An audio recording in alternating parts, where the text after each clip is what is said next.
Thank you for tuning in to another episode of Crime 411. A few days ago, I covered a case of a fallen soldier, Alex Presley, seen here, 34 years old, was shot and killed in his own South Nashville driveway, and the suspect or suspects are still at large. Police have very little information regarding this case.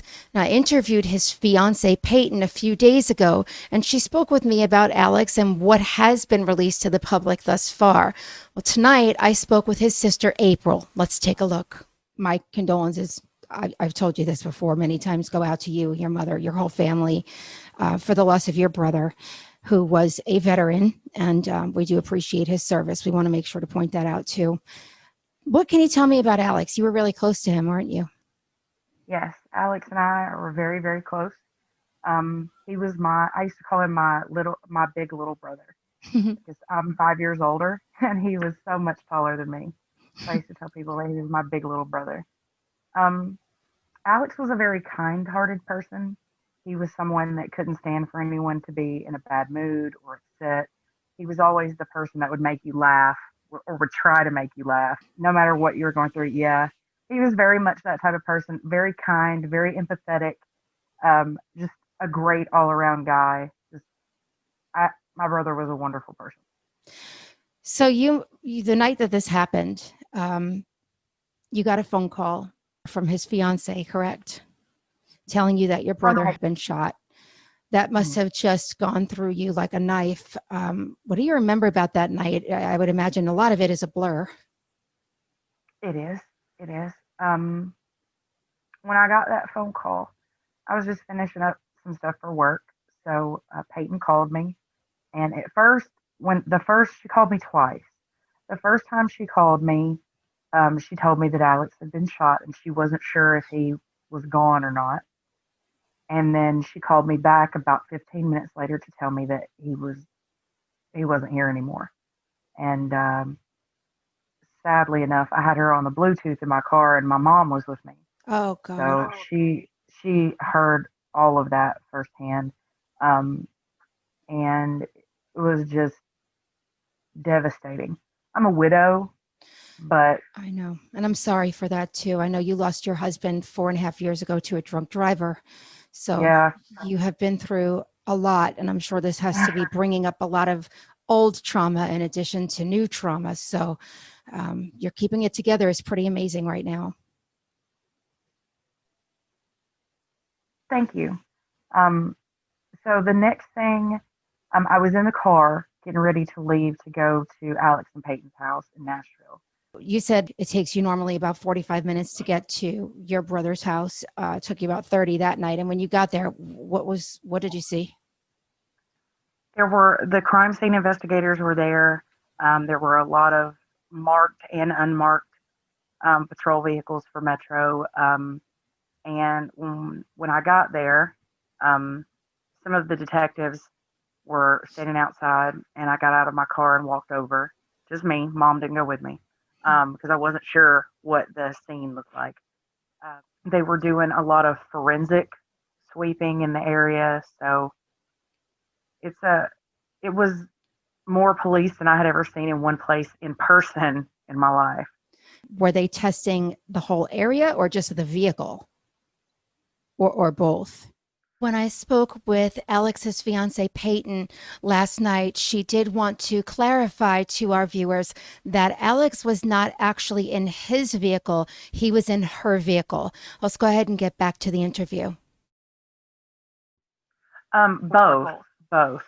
They were in on people's front lawns because it happened in a neighborhood. They were on people's front lawns. They were in on the street. Of course, they were in the driveway where it happened, doing all kinds of sweeps and things like that. I don't know what kind of technology they were using.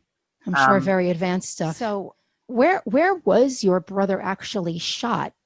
Um, it the bullet, from what I understand, entered his back and traveled up through parts of his body and then lodged in his chest. Now, Alex, and I know because I spoke with Peyton, his fiance, she came on the show a few days ago. I'm sure you know. She was saying Alex was just a very clean cut guy, a very wholesome, clean cut veteran. He wasn't involved in anything that would lead someone to just show up in your driveway with a gun. I can't think of anything that Alex would have been involved in that would have led to anything like this. He was very much a cherished and devoted friend to everyone that knew him. And I I've don't seen that on know. the group. People have commented over and over again, and they're saying what an absolutely wonderful person your brother was and how he was just a joy to everyone that knew him. So, that speaks volumes too. And I've gotten, since we did the first episode on your brother, I've gotten a lot of emails, asking me questions that I didn't know the answers to. So I'm hoping maybe you might be able to elaborate as much as you can. One of those questions was regarding drugs, if there were any drugs involved. And from what I understand, Alex was not involved in anything like that. He never had been. He didn't have any prior drug charges or anything, right? He did not. Did he have any sort of record of any kind at all? Criminally? Nothing more serious than a speeding ticket. So no. What about, I know he lived with his fiance. Mhm. And I know that when I spoke with her, I asked her the same kind of questions, and she does smoke pot, but other than that there was no other drug use in the home. Do you know if she had any prior possession charges or anything like that? I don't know that. But if she did, wouldn't that be like a matter of public record? I would think Yes. you would be able. Yeah, but I don't know that for sure. I just don't. I can't confirm or deny anything like that because I just simply do not know. Okay. You spoke with your brother that day a couple of times, right? Yes, I did. Was Mhm. he in good Mhm. spirits? Did he seem like anything was off? No, he seemed a little disappointed because he couldn't come up and take my son skateboarding because he said that he was it was in between paychecks, so he was running a little low on funds, and my parents live kind of far out, so I can understand that. Yeah. Him and my son were really close. They went skateboarding together at least once a week, so he sounded a little disappointed that he wasn't going to be able to do that, and he said he had some errands for Peyton that he had to run too. So I didn't think anything of it, and he said that I'll see you on Wednesday. I love you. I said, well, I'll see you on Wednesday too. I love you. Did So he say what errands he had to run? he did not. I didn't ask. I just figured Yeah. they were, you know, errands. He Just didn't say. everyday stuff, run to the store, Yeah. yeah. Peyton and I, when we talked, she said that gang initiations are a big thing in the area where they live. I guess it's South Nashville. In your opinion, and I know you can't really go into details about much of the investigation, what do you think happened? I have no clue at this point. No clue. I don't know. The only thing that I know for sure is I don't really care who did this or why they did it. I just want to know who did it so that so that justice can be served. That's all I really care about is that the person that is prosecuted and put where they need to be. I don't care who did it or why. Doesn't matter That's why. not a big issue. Yeah, it doesn't matter. Doesn't matter. Do you know I if your just would brother like had been arguing with anyone? Had he been arguing with anybody at all that you're aware of? Family, friends, anything? he and Peyton argued a lot, but that's couples. Yeah. Um, uh, but no, I don't know of anybody outside of that he was arguing with at that moment. No, I don't know. Did the No, investigator tell you, and I don't know if you'll be able to release this, but did the investigator tell you whether or not they're, because I know that doorbell cams are a huge thing, in investigations these days. And Peyton had said that the one camera that typically would have caught something was not, for some reason, it was moved. And so it didn't catch anything that day. Do you know if they checked with other people to see if anybody else caught anything? I I can tell you that when I was there that evening, that they did canvass the neighborhood quite well. But as far as all of the information that they obtained in relation to video surveillance or any additional eyewitnesses, the investigation prohibits me from being able to say anything I understand. or release any details just because we can't. Right. I understand that as well. What do you want people watching to know? My brother was a wonderful father, and he was taken away from his son. And my nephew will grow up without his dad. And like you've seen in the group, and like I've told you, and probably everybody else that you'll speak to or see comments about my brother, he was a very wonderful person. And and the person that cheated my nephew out of growing up with that wonderful person as his dad, I really want them to really think about what they did and how they have completely shattered lives, and in the hopes that either they or somebody that knows something will come forward. Like I said earlier, I don't care who did it or why. I would just like for that person to be held responsible for what they did, and be brought to justice and put where they need to be. There is a group you can hashtag Justice for Alex Presley on Facebook. And if you live in Nashville or the surrounding areas, I encourage any of you to please join the group and join in the discussion, because a lot of times people may not realize that they even know something until they start talking about things.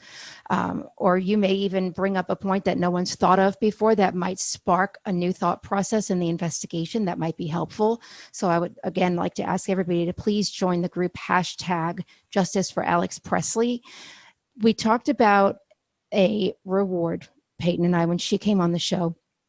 And I know that there are actually 2 separate GoFundMe's put together. And if you're a viewer and you're wondering which one to donate to, it's really whatever one you feel comfortable with. The reason that there are 2 is because, for one, the next of kin would be legally your mother. And so some people are more comfortable donating to whoever is legally next of kin. But if you're not concerned about that, you can donate to either or. But all of the money raised from each of them will go toward a reward for any information that leads to an arrest, correct? Correct. So I did do a little bit of digging. And if you guys are, if whoever is out there doesn't think that they did anything wrong, then this is a picture of my brother with my mom. That was my brother was about 6 months old right there. Aww. This is a picture where my brother looks almost exactly like Maddox does at this stage right now. He looks just like him. Oh, wow. Oh, Heartbreaking. I love his little face. He is cute. Just to show you the age difference between me and my brother, that was his first Easter. Aww. He wasn't quite a year old yet, and I was almost 6. So you really were very involved in probably like being like a lot of little girls. They're mommies in their own way, right? Yes, I changed his diapers. Literally changed his diapers. And probably the best way to describe how I feel right now is that I got to watch my brother come into this world, and I was there when he came into the world, and I was not far from him when he left this world. So I got to watch an entire amazing life right before my eyes, and it's one of the best gifts I think I've ever gotten. Wow. My heart just breaks for you. And I have children of my own, and my oldest son and Alex were super close. My son will be 14 in February, and he told me today that he is not really looking forward to his birthday because he can't go skating with his uncle. Oh, God. So that was probably one of the most heartbreaking things to ever be said in my presence ever. I'm so sorry. And like I said, my brother was just an all around wonderful person. So if anybody, anywhere, knows anything about anything, please, please say something, reach out, please. And like you said, if there's somebody out there who doesn't think they did anything wrong, do you have any more pictures you want to show? Yes. This was probably my favorite picture of my brother when he was smaller. And I love this picture of him. It's this picture. Oh, how cute. He was probably in the 3rd grade in this picture. Just a sweet person. And my brother was a vet. He was in the Army National Guard. He served for a little over 6 years. And he has, I don't know if you can see it behind me, but I'll try and see if you can see it. This is some family I see it. Yes, I see it. He was so proud that day. We went to my parents and I went to Georgia to see him graduate, and he was so proud and so excited that day. I'm sure you were Um, too. oh, absolutely, Yeah. absolutely, so proud. And that was my brother. He's just a great guy, great all around guy, and just I just don't understand, and I probably never will, why somebody thought it was okay to do this. Anything at all that might lead to an arrest in the murder of Alex Presley, which happened in South Nashville, Tennessee on November 16th around 7:30 in the evening, please call it in. Please join the Facebook group, hashtag Justice for Alex Presley. Join the group, invite your friends, join in the discussion. Thank you so, so much for sharing with me. I know this is a very emotionally difficult time. So you coming on and being vulnerable in front of people is very hard. And I thank you for doing that. Thank you for having me. I appreciate it. Again, if you know anything at all regarding the murder of Alex Presley, please call it into Crime Stoppers. The number is listed below. If you would like to join the Facebook group, hashtag Justice for Alex Presley, please do so. Invite your friends. Again, I'm Melissa Marquet. Thank you for tuning in to Crime 411, and we'll see you soon.